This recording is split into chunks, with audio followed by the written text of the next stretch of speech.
이해력이 부족하다면 상대의 말을 어떻게 듣고 있는지 스스로 자세를 들어봐야 합니다. 저는 방관하지 말고 말하기뿐만 아니라 듣기 역시 고쳐 나갑시다. 이 같은 노력이 모여서 자신감 있는 말하기가 완성되는 것입니다. 자신감 있게 말하는 키포인트는 속도가 느린 것은 괜찮아도 노력하지 않는 것은 괜찮을 수가 없습니다. 핑계가 아닌 확실한 근거를 찾으세요. 말하기에는 정답이 없습니다. 어떤 결과로 마무리될지는 말하는 당신의 태도에 달려 있습니다. 설득력, 전달력, 논리력을 한 번에 당신의 말하기 고민을 해결해 드립니다. 제가 만난 1000여 명의 사람들이 말하기 어려움을 느꼈습니다. 사실 저도 10년 전에 그랬습니다. 자신감 있게 말하는 법만 알아도 상황은 달라집니다. 제가 직접 부딪히고 깨달아서 터득한 말하기 노하우를 함께 나누고 싶습니다. 이 책에 담긴 것들만 숙지하고 실천해도 언제 어디서나 주눅들지 않고 자신감 있게 말할 수 있습니다. 제가 바로 산증인입니다. 커뮤니케이션 전문가가 되기까지 겪은 수많은 시행착오 덕분에 지금 수많은 사람의 말하기 고민을 돕고 있습니다. 시작이 아무리 참신해도 마무리에 힘을 뺀다면 의미가 없습니다. 모든 말하기 평가는 마무리에 이루어집니다. 끝까지 힘내주세요. 자신감 있게 말하기 키포인트는 깔끔하게 발표를 마무리하고 싶다면 한 줄 요약, 느낀 점 전달, 목적 말하기 세 가지만 기억하세요. 한 줄 요약, 느낀 점, 목적 말하기 세 가지만 생각하세요.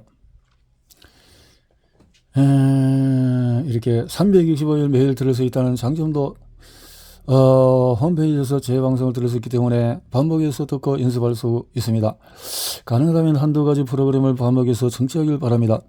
아무리 배울 점이 많아도 사공이 많으면 배가 산으로 갑니다. 모방하고 싶은 라디오 DJ를 한두 명 선정해서 말하기를 연습해 보세요. 연습하는 재미뿐만 아니라 듣는 재미도 쏠쏠합니다. 자신감 있게 말하는 키포인트는 호흡 챌린지는 호흡, 발음, 말하기의 유연성을 함께 연습하기에 매우 탁월한 훈련입니다.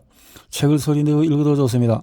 라디오 DJ를 한두 명 선정해서 그들의 또 모방하는 법도 말의 유연성을 높이는 데 효과적인 방법 중에 하나입니다. 자신감 있게 말하는 법은 일단 거침없이 말하라. 그리고 녹음하라. 녹음 파일을 들으면서 어떤 점이 보완되면 좋을지 파악하라. 나의 생각이 말로 정리되는 적당한 타이밍을 고려하라. 그 타이밍에 맞게 말하라. 말의 속도를 조절하라. 하고 싶은 말은 두세 줄로 요약해서 말하라. 핵심만 전달하라. 하고 싶은 말은 두세 줄로 요약해서 말하라. 핵심만 전달하라. 말의 속도를 조절해라. 나의 생각이 말로 정리되는 적당한 타이밍을 고려해라. 한 호흡 챌린지로 호흡, 발음, 말하기의 유연성을 훈련하라. 책을 소리내어 읽어도 좋다. 과정에서 자신감 있게 말하는 키포인트, 두세 줄로 말하는 습관을 들이세요. 적당한 길이의 말은 자신감 있어 보일 뿐만 아니라 핵심만 전리해서 전달할 수 있도록 돕습니다. 이 과정에서 필요 없는 문장은 정리되고 중요한 문장만 남습니다. 자신감 있게 말하는 키포인트, 말의 속도를 조절함으로써 집중력을 높일 수 있습니다. 중요한 내용은 단어로 말하세요. 이해도가 확 높아집니다. 강조하고 싶은 내용은 느리게 말하세요. 말의 유연성을 키우는 법은 뭐라고 하지? 그러니까 막 있잖아. 평상시 말이 뚝뚝 끊어지고 할 말이 생각나지 않아. 어떤 말을 해야 할지 막막하다면 말하기의 유연성이 필요합니다. 말하기의 유연성이 부족한 사람은 대개 생각이 밖으로 나오지 못하고 머릿속에서만 맴도는 경우가 많습니다. 어떻게 시작하고? 그래서 유연성을 높이는 훈련이 필요합니다. 장점도 단점도 모두 저마다 쓸모가 있다. 차분함을 장점이라고 여긴다면 차분하게 말할 수 있는 상황을 늘려가는 것입니다. 고민 상담을 할 때 차분하게 이야기해 주세요. 의견을 조율할 때 차분하게 상황을 정리해 주세요. 그 외에도 차분하게 대화를 이끌어가며 분위기를 편하게 만들어 보세요. 여기서 오는 만족감이 그래요. 말하기 속도를 조절하는 법은 많은 사람이 말하기 속도의 중요성을 간과합니다. 어떤 사람은 상대방이 알아듣지도 못할 정도로 빠르게 말하고 어떤 사람은 듣는 사람의 집중력을 떨어뜨릴 정도로 너무 느리게 말합니다. 하지만 정작 본인은 그런 문제가 있다는 사실조차 알지 못합니다. 빨리 말하는 사람들의 말은 듣는 일에 정신이 없고 무슨 말을 하는지 이해하기 어렵습니다. 발음이 정확하고 전달력이 좋은 사람일지라도 말이 빨라지면 듣는 사람 입장에서는 무슨 말을 하는지 알아듣기 어렵고 많은 이야기를 들었다 한들 기억에 남는 내용이 별로 없습니다. 하지만 두 가지 상황 모두 속도만 잘 조절하면 문제를 개선할 수 있습니다. 제가 직접 경험하고 터득한 말하기 속도 조절법을 소개합니다. 평균 속도를 찾기. 평균 속도를 찾기가 어렵다면 최소 5명에서 최대 10명 말하기 라인업을 해두세요. 내 주변 지인도 좋고 연예인도 괜찮습니다. 그 중에 말하는 속도가 중간인 사람을 선정합니다. 그 사람이 내가 쫓아야 할 평균 속도입니다. 단순한가요? 이 정도만 해도 충분합니다. 여기서는 나의 말하기 속도를 파악하고 인지하는 일이 더 중요합니다. 평균 속도를 기준으로 느리게 말하는 연습하기. 평균 속도와 비슷해지면 그보다 2배 느리게, 2배 빠르게 말해보세요. 그리고 이를 적절히 활용해서 말하기에 적용해보세요. 말하기에서 중요하다고 생각하는 부분은 느리게 말하고 나머지는 자연스럽게 빠르게 말하면 됩니다. 말의 속도를 조절함으로써 집중력을 높일 수 있습니다. 중요한 부분은 단어로 구성하고 느리게 말할 때 그 의미를 더 강조할 수 있습니다. 단어만 정확히 말해도 이해도가 확 높아집니다. 단어만 이해도가 높아집니다.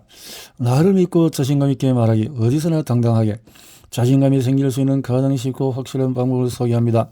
정의와 표현을 준비하세요. 핸드폰 메모장을 펼쳐도 좋습니다. 내가 생각하는 나의 모습을 구체적으로 적어보기. 최대한 많이 적어보세요. 성격, 평소 상태. 자신감 있게 말하는 키포인트는 너무 잘하고 싶은 마음을 내려놓아야 합니다. 최선을 다해야 한다는 마음을 내려놓고 일단 말해보자는 태도를 가지세요. 잘해야 한다고 스스로 너무 다그치지 말고 있는 그대로 말할 수 있도록 내버려 두세요. 있는 그대로. 다른 사람을 의식 있는 생각의 스위치를 끄고 말해보세요. 모든 사람이 내 말을 경청해야 할 필요는 없습니다. 나와 같은 생각을 만들기 위해서 애쓸 필요는 더더욱 없습니다. 사실을 전달하는 것이면 급급해서 설명한 길게 나열한다면 당신은 재미없는 사람이 될 수밖에 없습니다. 처음에는 조금 엉뚱하고 우스꽝스럽고 부끄럽더라도 비유를 활용해서 표현을 늘려가 보세요. 말하기를 더 흥미롭게 전달할 수 있습니다. 사실 위주의 내용은 예시를 곁들여라. 사실만 말하는 것보다 경험을 예를 들어서 설명하면 이해의 폭을 넓힐 수 있습니다. 이때 상대가 공감하기 쉬운 예시를 선택해야 합니다. 대개 자신의 관점과 기준에서 말하는 실수를 저지릅니다. 목적이 있는 말은 자신이 아닌 상대의 입장을 고려해야 합니다. 남녀노소를 불문하고 누구나 공감할 수 있는 이야기가 좋습니다. 로또 1등에 당첨될 확률은 814만 5천 분의 1입니다. 로또뿐만 아니라 무엇이나 당첨될 확률은 이토록 희박합니다. 최근에 유희열의 스케치북에서 사연을 썼는데 당첨됐습니다. 지금까지 사연을 2번 썼는데 모두 당첨됐어요. 어마어마한 확률을 뚫고 제가 당첨된 것이겠죠? 경험. 말이 두서없이 나올 때도 예를 들어서 간단하게 정리할 수 있습니다. 말이 뒤죽박죽 나올지라도 마지막에 예시를 곁들여서 마무리해 주세요. 또 내용이 어렵거나 이해하기 힘든 상황이라도 예시를 활용해서 구체적으로 알려주세요. 좋은 말하기란 멋지고 고급스러운 언어를 사용하는 말이 아니고 하고자 하는 말이 상대에게 전달되고 이해되는 것입니다. 해당 분야에 종사하거나 관심 있는 사람 외에는 알아듣기 힘든 말하기라면 고쳐나가기 위해서 노력해야 합니다. 상대를 가르치듯 한 수직적인 말투는 피해야 합니다. 무슨 말인지 모르겠어요? 이해가 안 돼요? 다시 말해줘요? 이것도 모르세요? 같은 상대를 비꼬거나 무시하는 말투는 피해야 합니다. 상대부터 생각보다도 자주 사용되는 말이니 주의하시길 바랍니다. 과정을 중심으로 정보를 전달하라. 시간 사건의 흐름에 따라서 과정을 전달해야 합니다. 그러나 나열식 말하기는 피하는 것이 좋습니다. 나열식 말하기와 과정형 말하기의 큰 차이는 시간의 흐름입니다. 과정형 말하기의 장점은 시간의 흐름에 따라서 이게 뭐라고? 편안하게 생각하기. 인터넷으로 옷을 살 때에는 늘 많은 시간이 소요됩니다. 몬테도 옷 하나에 30분 이상 사용됩니다. 원하는 디자인의 옷 중에서 더 저렴한 것이 없는지, 옷감의 차이는 없는지 리뷰는 어떤지, 그리고 현재 가지고 있는 옷들과 잘 어울리는지 등을 모두 고려한 후에 옷을 구매합니다. 문제는 엄청난 숲고 끝에 산 옷임에도 마음에 들지 않는다는 겁니다.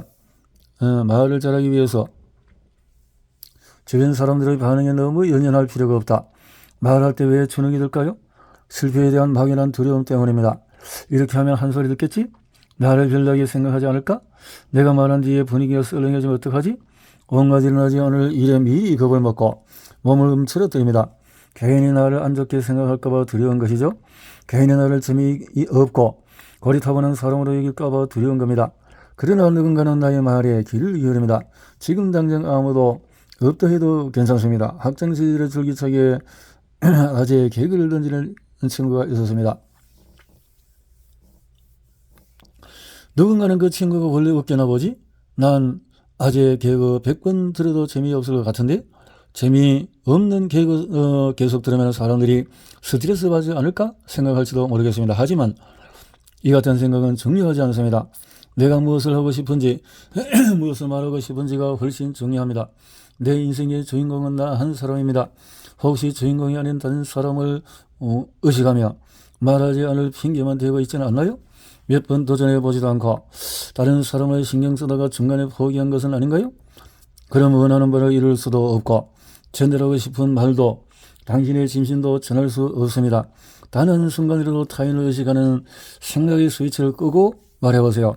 말할 때 모든 사람이 내 편일 이유는 없습니다. 나와 같은 생각을 만들기 위해서 애쓸 필요도 전혀 없습니다. 그러니 내가 말하는 순간에 모두가 내 편이 되기를 바라는 기대를 쳐버립시다. 한 번에 알아듣게 전달하는 법 어떻게 할까? 어려운 내용은 비유를 통해서 설명하라. 비유를 활용하면 어렵고 딱딱할 수 있는 내용도 한 번에 알아듣게 전달할 수 있습니다. 머릿속에 그려지듯이 이야기함으로써 집중력 있게 전달할 수 있습니다. 말이 길고 장황한 사람은 사실에 충실합니다. 하지만 설명만 나열되면 흥미도 이해도 함께 떨어질 수밖에 없습니다. 반려를 하는 모습이 경직되지 않고 자연스러워합니다. 반려를 하는 모습이 마치 나뭇잎이 자연스레 바람에 흩날리듯 가벼워 보입니다. A는 칭찬인지 평가인지조차 파악이 어렵지만 B는 비유를 통해서 생동감 있게 말을 전했습니다. 뭐뭐 같이 뭐뭐 인양 뭐뭐 자연스럽게 묘사해 보세요. 한 번에 타인의 시선으로부터 자유로워지기 신경 끄기 기술. nothing. 남 think is nothing. 남의 생각은 아무것도. 나 자신을 먼저 생각해 보세요.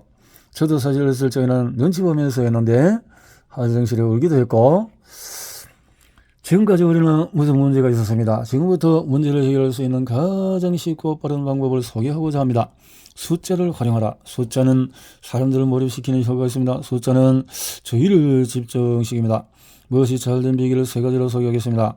지난 1년의 발전과 함께 앞으로의 21년 정리해 보겠습니다. 변화의 전과 후를 보여주라. 변화는 늘 흥미롭습니다. 우리는 늘 삶에 있어서 성장과 발전을 꿈꾸기 때문이죠.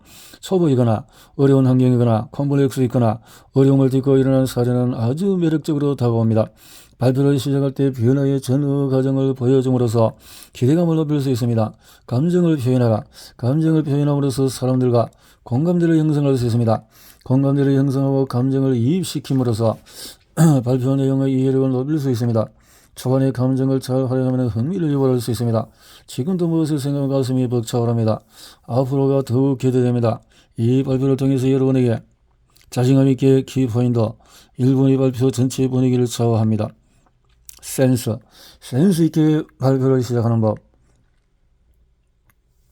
첫 마디를 어떻게 시작하는지 알아도 어떤 상황에도 당당하지 않고 자신감 있게 이야기할 수 있습니다. 간단한 기대, 숫자, 변화, 감정 5가지를 기억합시다. 이를 통해 본격적으로 나만의 센스 있는 발표법을 만들어 봅시다. 간단하게 말하라. 시작을 간단하게 하는 것만으로도 전체 구성이 깔끔해집니다. 또 간단해야 발표의 주제, 메시지가 명료하고 깔끔한 형태로 전달됩니다. 불필요한 말들도 가급적인 승리하고 상대가 한 번에 알아들을 수 있도록 구성해 봅시다. 오늘 발표의 핵심은 누구입니다. 기대를 심어줘라. 기대감을 활용할 줄 알아야 합니다. 발표의 이유와 목적을 새롭게 환기시켜줄 때 발표에 집중할 확실한 동기 부여가 됩니다. 이제는 제대로 말하고 싶은 당신에게 우물쭈물 하지 않고 자신감 있게 말하는 법은 자, 겉하기로 하지 말고 내용을 다 이해하고 있다고 해서 설명을 잘하는 것은 아닙니다. 이해를 바탕으로 알기 쉽게 정리할 수 있어야 합니다. 청중을 이해시키는 말하기를 연습해야 합니다. 적절한 비유나 예시를 들어서 설명하면 좋습니다. 예를 들어서 마치 최근에 등의 표현을 사용해서 사례를 언급하며 발표를 이어나가세요. 해석력은 같은 내용일지라도 무엇에 중점을 두느냐에 따라서 청중의 반응도 달라집니다. 발표자의 관점에 따라서 해석이 달라지겠지만 발표의 목적에 맞게 준비해야 합니다. 전문성부터 재미, 감동, 지식 전달, 정보 공유까지 목적은 다양합니다. 지금까지 발표가 수월하지 못한 이유는 뚜렷한 목적과 나만의 해석이 없었기 때문입니다. 잘 준비해야 한다는 막연한 목표가 아니면 구체적인 목표를 세워 발표를 준비하고 자신의 관점으로 해석한 후에 자신감 있게 해석이 생기는 것이 아닙니다. 발표의 주된 목적은 정보 전달이 아닙니다. 발표는 발표자의 메시지를 사람들에게 전달하는 시간입니다. 그러니 발표를 잘하고 싶다면 맞고 틀리고에 얽매이지 말고 청중에게 전하고자 하는 메시지를 잘 준비해서 자신감 있게 말하는 데 집중하세요. 자신감 있게 말하는 키포인트는 맞고 틀리고에 얽매이지 말고 청중에게 전달하는 메시지가 잘 준비되는 일에만 집중하세요. 전달력, 이해력, 해석력을 바탕으로 발표해 보세요. 자신감 있게 말하는 법은 나를 불편하게 만드는 사람들의 존재에 휘둘리지 않도록 노력하라. 얼마나 준비되었는지보다도 자신감 있게 말하는 태도가 중요하다. 사람들에게 주목받는 일을 긍정적으로 해석하라. 나를 작아지게 만드는 주목이 아닌 나를 커지게 만드는 주목이 되게 해라. 부정적인 감정에 사로잡히지 말고 말과 관련된 안 좋은 기억을 좋은 기억으로 대체해라. 머릿속 상상을 멈춰라. 현재 내가 무슨 말을 해야 할지만 집중해라. 말에 대한 과거의 상처를 되돌아가라. 더 이상 과거에 얽매이지 말고 자신감 있게 말하라. 나를 알아가고 이해하는 과정을 가져라. 말하기뿐만 아니라 성장과 발전을 도모해 나아가라. 했네요.